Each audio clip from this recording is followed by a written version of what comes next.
speaking of making people happy, the boss here isn't in Indianapolis because of how he's handling publicly the Jonathan Taylor situation. Wow, Jonathan Taylor's agent, who I don't necessarily understand the strategy behind his operations as well, but I assume he has some goal or strategy in mind to make this thing all happen. And allegedly there's interest growing around the league to trade for Jonathan Taylor, although Jim Irsay has publicly said, we ain't trade him now or October, brother.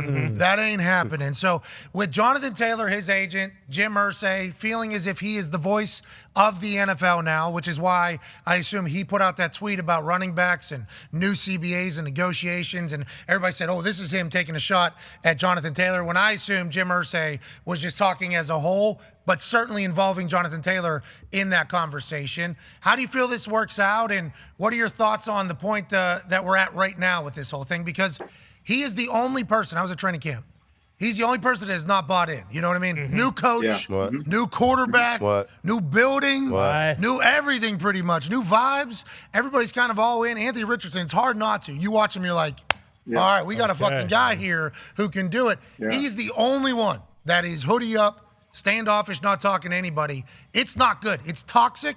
And if he's saying I'm not trading him, how do they get through this situation? How do you build a team with it happening? I don't know. I think there's two. First of all, April 19th, he issued a statement saying he put a pen to paper. He's all in. He's a Colt. He understood what he did when he signed that contract. And then he changed agents. And now this agent has convinced him that this scorched earth mentality, this putting a kind of a face that looks like he's so unhappy that he's been treated so poorly, that it's going to get him somewhere. You got to understand in every negotiation who you're dealing with, right? You need a scouting report on everybody, right? It's like when Jesse Bates last year said, he's going to do whatever he could do. You're dealing with Mike Brown, just so you understand that, Jesse. Like, Mike Brown don't budge, okay? Well, now you're dealing with Jim Irsay, who's the crazy uncle at everybody's Thanksgiving table who kind of says whatever the hell he says, right? It's like, oh, that's Uncle Joe, that's Uncle Jim, whatever he does, right? You're dealing with this guy. And if you're negotiating against Irsay, you know that whatever he says, he's not going to change his mind. He's worried. He said it for a reason. So if you can't go directly, this tactic isn't going to work. Now, for me, if I were Chris Ballard, here's what I would do. I would tell Jonathan Taylor, your treatment's from 6 to 8. You come in the building at 6, you get treatment from 6 to 8, you go back home. We don't want you around the team. We just want you to get better. I don't want your attitude surfacing anywhere, because it's what we call the law of threes in leadership. There's 3 groups of people on every team. There's people in group 1 that'll do anything you want them to do. There's people in group 2 who are undecided. And then there's people in group 3 that you can't make happy. Taylor happens to be in group 3. He's the only player on the Colts in group 3. So what Steichen needs to do is focus strictly on people in group 1 and then just outcast the other guy and ignore him, because he's got his career. He's listening to an idiot. He's listening to his agent, right? And that's not a smart thing to do. There's smart agents and there's dumb agents, just like any profession. Wow. This tactic isn't smart, because let's face it, you're dealing with Uncle Jim. Uncle Jim Irsay ain't going to budge. Yeah, so, I don't know the agent well enough. It seems like he's kind of new to, there's some stuff coming up. Obviously, we're learning a lot about this guy quickly here.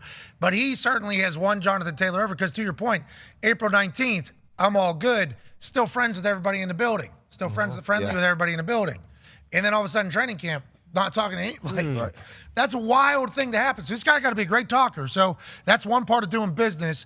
I think just pissing off 1/32 of who you're going to have to do business with if you're going to be a football agent is certainly an interesting tactic. And maybe it'll work out in the end in this whole thing. But Shane Steichen's got to be just how am I supposed to fucking? Yeah. What are we? What am I? I would tell Shane, just ignore it. Don't even worry about it. Look, here's the other thing. I think this agent, who's so experienced, he knows everything, right? Nobody wants to take on somebody else's problems. I'm shocked that this rumor comes out today. There's a lot of interest in trading for Jonathan Taylor. Okay, maybe that might be true. I doubt it, because who wants to give up a draft pick, then give up a ton of money, and then deal with a guy who looks like who's behaving poorly? Nobody wants somebody else's problem. Nobody just volunteers and says, I'll take all your problems over here. They got enough of their own. So, like, he's a good player. You got to put things in perspective. Hey, he's a great player. He's a good player. Now, last year he was not. I will say. Last year. But what Jim said is true. Look, this league has been around a long time. There's a lot of great players, and life goes on. Just like, if somebody, if he got injured, you got to move on. I get it. He's a great player, but he's not the last of the great players. And so you got to figure out a way to deal with it. If he's not happy, you can't affect your team. You got to make sure that your team is building itself together, because together is the only way we're going to win. If I die tonight, Joe said, this league will be just fine. And everybody's talking about Jim's not speaking coherently during the whole thing. It's like Jim was just saying, like, yo, I am one of the owners. He's Uncle Jim. I'm the longest owner in this league. Everybody that is an owner right now, I've voted on. You're welcome. Yeah. I've let you into my league, pretty much is what he's saying. And when I die, this league don't matter. Yeah. They are going to move full speed ahead. I think that was actually a pretty, perceptive view from Jim Irsay's mindset, but I still don't think he should have been the one talking about the running back negotiation situation publicly. Let some other owner do that, Jim. Have a little bit of situational awareness with what you got brewing in your own building, but I don't think that would have mattered if he puts that tweet out or not. I think Jonathan Taylor's strategy would have been the same way, seemingly, and I don't know if you could call what he's doing a strategy. I think, to me, it's stupid. You're just not going to win this. You got to know your opponent, right? So Muhammad Ali watched tape on George Foreman before he got to fight him over in Zaire. And he basically came to the conclusion, look, this guy's fought 40 times. He's knocked out 37 people, right? He's bigger, stronger, tougher, meaner than I am, right? I have to do something completely different. So he roped the dope. And he said, if I can get him past the 8th round, I'm going to win the fight. He did.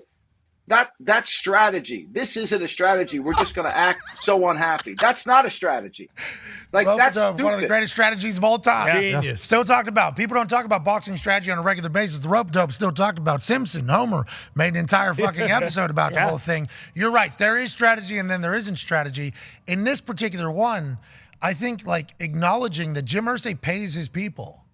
That's something Jim does very rarely. Yep. Now, I think Florio cited an Edgerrin James situation where he went to Arizona. Yeah. And Edgerrin and Jim Irsay, very tight. Still to this day, they're very tight. So that might have been a time, I guess, when another team was like, all right, we'll take one and pay, and you won't. But every other situation of recent history, Jim is going to take care of, I would... he had 4 touchdowns last year. Yep. 0 receiving touchdowns. 11 games, missed 6 of them, 800. And this is the time to do that. After coming out and saying, I'll play. And we had a number 4 overall pick. Just optically, to your point, strategize-wise, you're losing the public, too. Colts fans love Jonathan Taylor. And then immediately, they're seeing it, we were terrible. We were no fun to watch as a football team last year. You were bad at football last year. Very. Our team was bad at football. Now, circumstances with quarterbacks and everything, we understand. But to act now that is, I don't know, publicly it doesn't seem to be going great. Professionally, we will see, but I think there's a way to get out of this. I'm remaining optimistic. Let's go. Good luck, boys.